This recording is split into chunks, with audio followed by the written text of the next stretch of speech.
Olá, irmãos. Saúdo cada um de vocês com a graça e a paz do nosso Senhor Jesus Cristo, amém?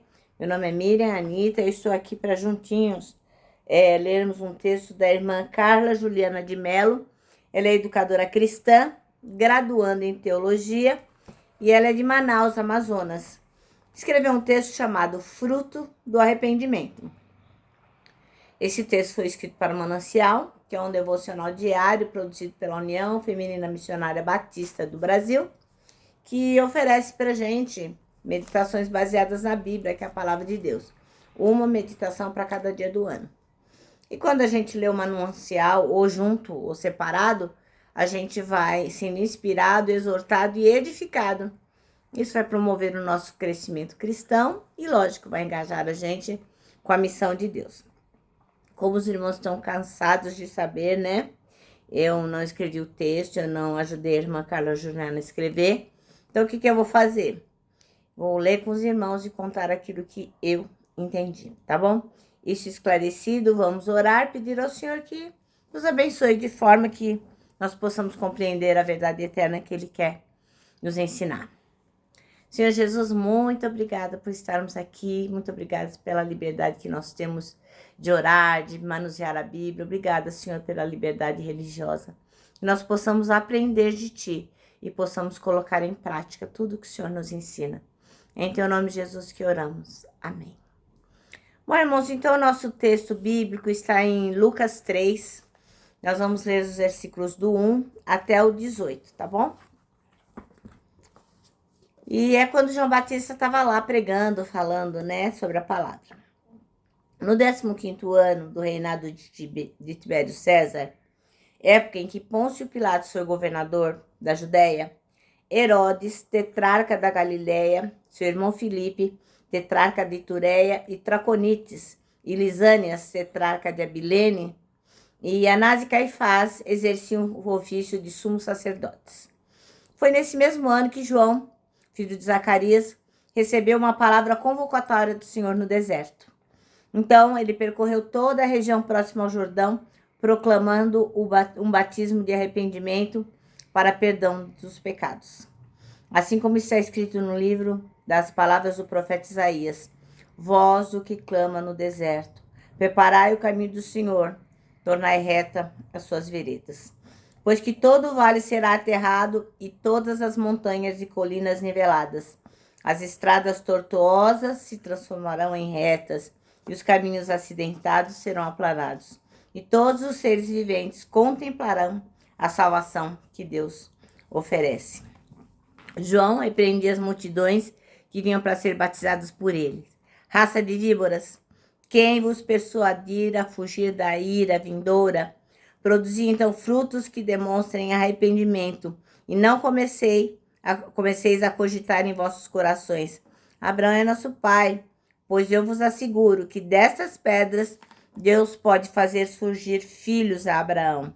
Um machado já está posto à raiz das árvores, e toda árvore que não der bom fruto será cortada e jogada ao fogo. E as multidões lhe rogavam: o que devemos fazer então? Diante do que João as exortava: quem tiver 2 túnicas, dê uma a quem não tem nenhuma, e quem possui o que comer, da mesma maneira reparta. Chegaram inclusive alguns publicanos para ser batizados e indagavam: Mestre, como devemos proceder? E João lhes respondeu: não deveis exigir nada além do que vos foi prescrito. Então um grupo de soldados lhe inquiriu: e quanto a nós, o que devemos fazer? E ele os orientou: a ninguém molestei com extorsões, nem denuncieis falsamente. Contentai-vos com vosso próprio salário. A essa altura as pessoas estavam em grande expectativa, imaginando em seus corações se porventura João não seria o Cristo. Então João esclareceu a todos: eu de fato vos batizo com água. Entretanto, chegará alguém mais poderoso do que eu, tanto que não sou digno sequer de desamarrar as correias de suas sandálias. Ele sim os batizará com o Espírito Santo e com fogo. Ele traz uma pá em suas mãos, a fim de limpar a sua eira e juntar o trigo em seu celeiro. Todavia queimará a palha com o fogo que jamais se apaga. E com muitas outras palavras, João entusiasmava as multidões e lhes pregava as boas novas. Amém? Então, nosso texto chama-se Fruto do Arrependimento. E o versículo escolhido pela irmã Carla Juliana foi a primeira parte do versículo 8, que diz: deem frutos que mostrem arrependimento. Bom, nesse texto que a gente acabou de ouvir, o irmão João Batista faz o quê? Ele está pregando o arrependimento. E lá tinha, ó, gente pra dedéu. Tinha um monte de gente, muita, muita, muita. Tinha o povo, tinha publicano, tinha soldado. E todo mundo queria, ó, ouvir o que João Batista tinha para falar. E à medida que eles escutavam sobre o arrependimento, eles perguntavam para ele o que eles deviam fazer, já que eles já estavam arrependidos, né? Cada um, por sua vez, queria saber o que eles deviam fazer. E para as multidões, Jesus disse para dividir com o necessitado aquilo que possuísse. Tanto faz se fosse comida, se fosse roupa, fosse o que fosse. Eles deveriam ser solidários, acolhedores, solícitos. Para os soldados, qual foi a exortação? Qual foi a orientação? Para eles não praticarem extorsão, para não ficar acusando as pessoas sem ter certeza, né? Porque isso podia custar, inclusive, a vida delas. E para eles se contentarem com o soldo, com o salário do soldado, né? Não era para eles ser zoião e querer mais do que eles poderiam e deveriam ter. Então, isso quer dizer o quê? Que não dá para você dizer que está arrependido e não mudar de atitude. Porque o arrependimento, ele sempre vai ser evidenciado na nossa vida de uma maneira prática. Não tem outro jeito. Você vai numa via, você se arrepende de ir por lá, o que você faz? Você converge. Você vira e vai para outro lugar.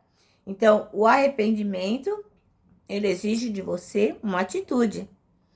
E a mesma coisa, o Evangelho de Jesus, quando ele chega no coração, quando você ouve a palavra de Deus e diz: Senhor, eu me arrependo de tudo que eu fiz. Você faz uma oração no seu coração e você para Jesus fala: olha, eu me arrependo, eu sei que eu tenho feito as coisas erradas, eu reconheço que o Senhor teve esse sacrifício na cruz, pregou, morreu, ressuscitou por mim.